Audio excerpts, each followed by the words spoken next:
आज की इस वीडियो में हम इंग्लिश ग्रामर के एक ऐसे टॉपिक को देखने वाले हैं जो कि इंग्लिश ग्रामर की जड़ मानी जाती है।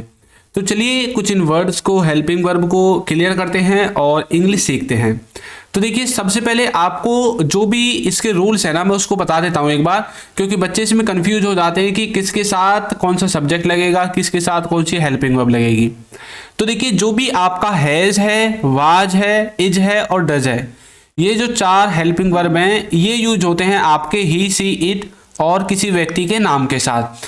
ही के साथ भी ये चारों यूज हो सकते हैं, सी के साथ भी, इट के साथ भी, और किसी का नाम हो और सिंगुलर होना चाहिए उसके साथ भी ये चारों यूज हो सकते हैं। ठीक है। दूसरी बात, जो आपका हेड है ये किसके साथ? सबके साथ यूज होगा। कोई भी ऐसा सब्जेक्ट नहीं है जो इसको मना कर देगा, ये सबके साथ यूज होता है। ठीक है। और आपका हैव, डू और आर, ये आपके यूज होते हैं आई, वी, दे और यू के साथ। ठीक है। तो ये बातें आपको याद रखनी है। तो यहां तक आपको इसके रूल से समझ में आगे होंगे। तो चलिए आगे बढ़ते हैं। तो देखिए, सबसे पहले हम देखेंगे कि इज एम आर को किस तरह से यूज करना है। कुछ बच्चे इसको लेकर बहुत ज्यादा कंफ्यूजन में रहते हैं। वो जब इंग्लिश बोलते हैं तो उनके समझ में नहीं आता यार हमें इज एम आर यूज करना है या हैज हैव यूज करना है, वो कंफ्यूज हो जाते हैं।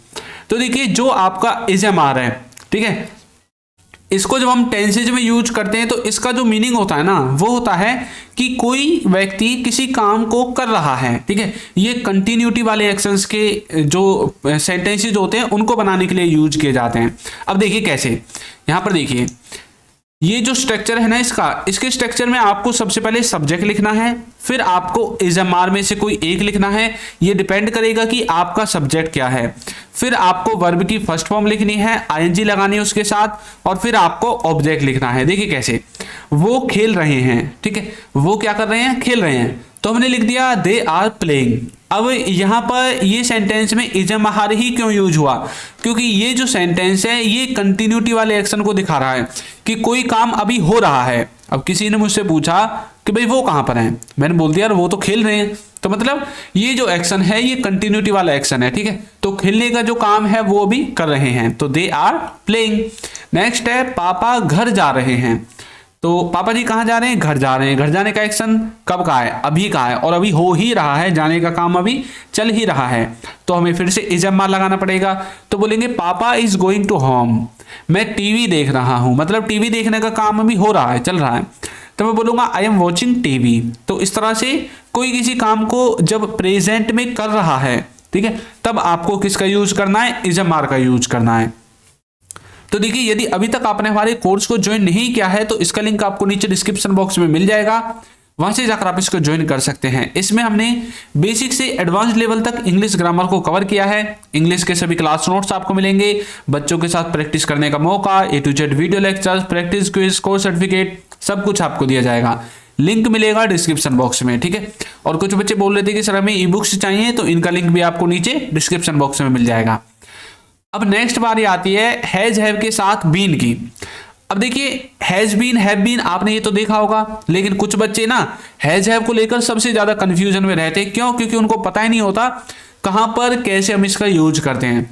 तो देखिए, हैज हैव के साथ जब आप बीन लगाते हैं तो ये पहली बात पैसिव की तरह काम करेगा, 99% पैसिव की तरह काम करेगा।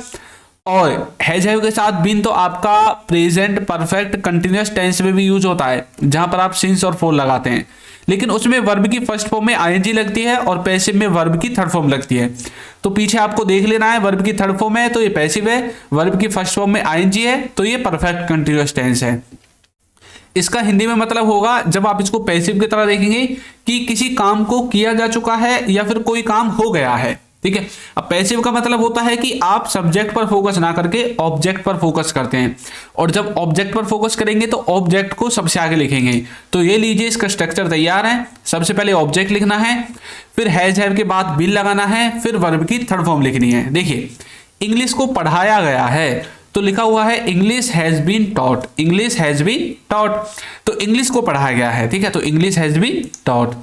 उसको देखा गया है तो बोलेंगे ही हैज बीन सीन। ठीक है। तो किसने देखा है उसको, ये नहीं बताया गया। इंग्लिश को किसने पढ़ाया है, ये नहीं बताया गया। काम को करने वाला तो गायब है, लेकिन जिस पर काम हुआ है वो चीज दिखाई गई है। इंग्लिश को पढ़ाया गया है तो इंग्लिश पर काम हुआ है पढ़ाने का, इंग्लिश दिखाई गई है। उसको देखा गया है यानी कि उस पर हुआ है काम देखने का।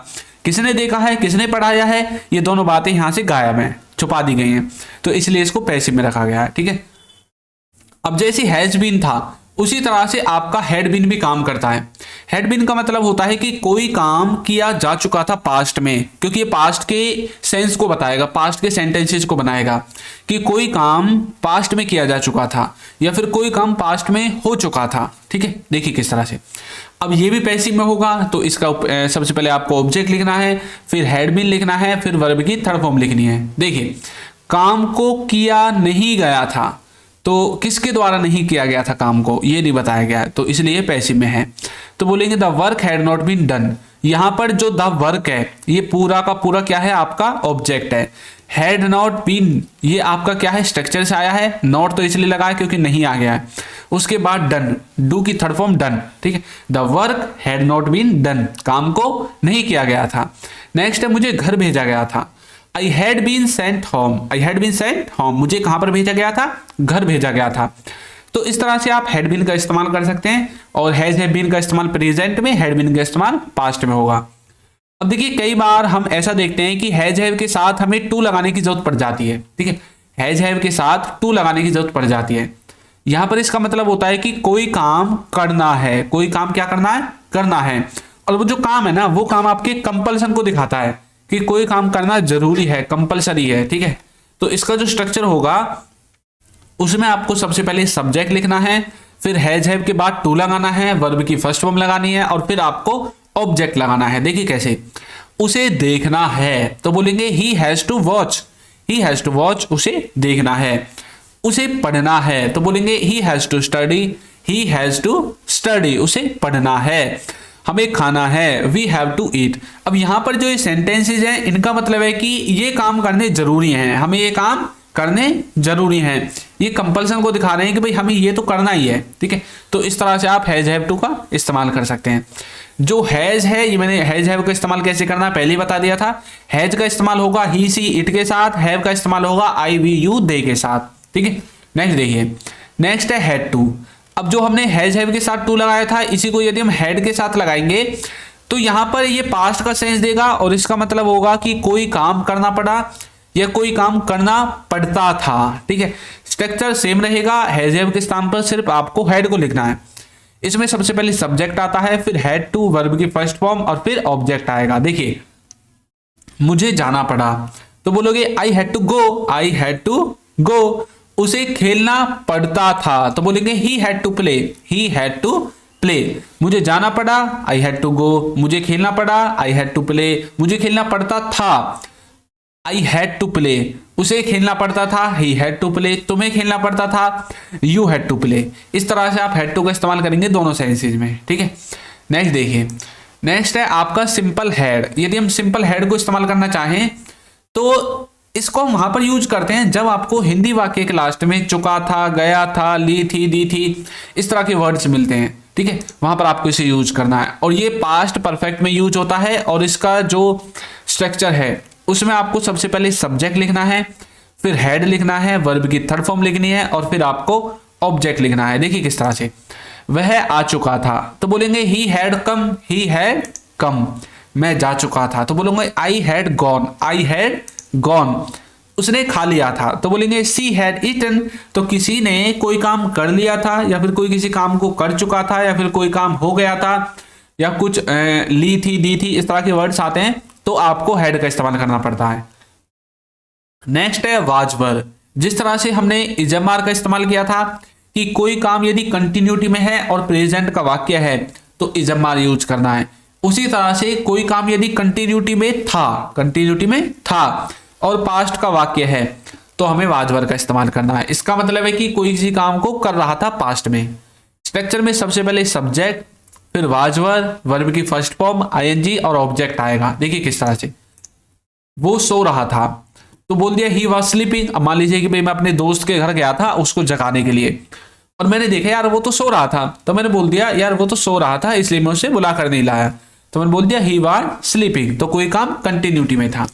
नेक्स्ट है कि हम देख रहे थे, हम मूवी देख रहे थे, तो बोल देंगे वी वर वॉचिंग। मान लीजिए किसी दोस्त ने मुझे फोन किया यार जल्दी से आ जा, हम घूमने के लिए चल रहे हैं, मैं नहीं गया, मैंने उसका फोन भी नहीं उठाया, ये लगा लो। अब मैं वापस जाओ अपने दोस्त के पास गया, उसने मुझसे बोला यार तू आया क्यों नहीं, मैंने बोल दिया हम तो मूवी देख रहे थे इसलिए नहीं आया, तो we were watching movie. Next है आप सोच रहे थे, तो बोलेंगे यू वर थिंकिंग। तो कोई किसी काम को कर रहा था, कर रहे थे पास्ट में, तो आपको वाज वर का इस्तेमाल करना पड़ता है, ठीक है। नेक्स्ट है आपका हैज हैव। हैज हैव को यदि हम सिंपली यूज करें तो प्रेजेंट परफेक्ट टेंस में यूज करेंगे, और इसका स्ट्रक्चर होगा सबसे पहले सब्जेक्ट लगेगा, फिर हैज हैव लगेगा, वर्ब की थर्ड फॉर्म लगेगी, और फिर आपका ऑब्जेक्ट लगेगा। देखिए जब हिंदी वाक्य के लास्ट में आपको इस तरह के वर्ड्स दिखें, जैसे चुका है, लिया है, दिया है, ली है, दी है, इस तरह के वर्ड्स दिखें, तो समझ जाना है कि सेंटेंस हैज हैव के द्वारा बनेगा। जैसे कि वह गया है, तो बोल देंगे he has gone, he has gone. उसने किताब खरीदी है, तो बोलेंगे he has bought a book, he has bought a book. उसने पैसे दे दिए हैं, तो बोलेंगे he has given money, he has given money. तो कोई किसी ने कोई काम कर लिया है, कर चुका है, कोई चीज ले ली है, कोई चीज दे दी है, कोई काम कर दिया है, तो सब में आपको किसका इस्तेमाल करना है, हैज हैव का इस्तेमाल करना है। नेक्स्ट है आपका हैविंग टू, जिसका मतलब होता है कि कोई काम करना पड़ रहा है, लेकिन आप इसको पास्ट में भी यूज कर सकते हैं, कोई काम करना पड़ रहा था, दोनों सेंसेज में, ठीक है। स्ट्रक्चर में सबसे पहले सब्जेक्ट, फिर हेल्पिंग वर्ब, एचवी का मतलब है हेल्पिंग वर्ब, फिर हैविंग टू वर्ब की फर्स्ट फॉर्म, और फिर ऑब्जेक्ट आएगा। अब ये प्रेजेंट में लेकर जाना है या पास्ट में, ये आपकी हेल्पिंग वर्ब डिसाइड करेगी। इजमार प्रेजेंट के लिए, वाज वर्ब पास्ट के लिए आपको यूज करना है। मुझे पढ़ना पड़ रहा है, तो प्रेजेंट का सेंटेंस है, तो मैंने बोल दिया I am having to study, I am having to study. Next है आपका उसे खेलना पड़ रहा है, तो बोलेंगे he is having to play, he is having to play. तुमको नाचना पड़ रहा था, तो पास्ट का सेंटेंस है, तो बोलेंगे you were having to dance. ऊपर वालों को यदि पास्ट में बनाना है तो ये जो इज और एम है, इनके दोनों के स्थान पर आपको वाज लगा देना है, ठीक है। I was having to study, he was having to play, इस तरह से। नेक्स्ट है आपका डिड। डिड का मतलब होता है कि पास्ट इंडेफिनिट में आप इसको यूज करोगे, और किसी ने पास्ट में कोई काम नहीं किया, नेगेटिव वाले सेंटेंसेज में आपको इसको यूज करना है, और इंटरोगेटिव वाले सेंटेंसेज में भी यूज कर सकते हैं। देखिए इस तरह से यूज करना है। इसका जो स्ट्रक्चर है उसमें सबसे पहले सब्जेक्ट आपको लिखना है, फिर आपको डिड लगाना है, फिर नॉट लगाना है, वर्ब की फर्स्ट फॉर्म लगानी है, और फिर ऑब्जेक्ट लगाना है। वह नहीं गया, तो बोलेंगे ही डिड नॉट गो, या फिर ही डिडंट गो।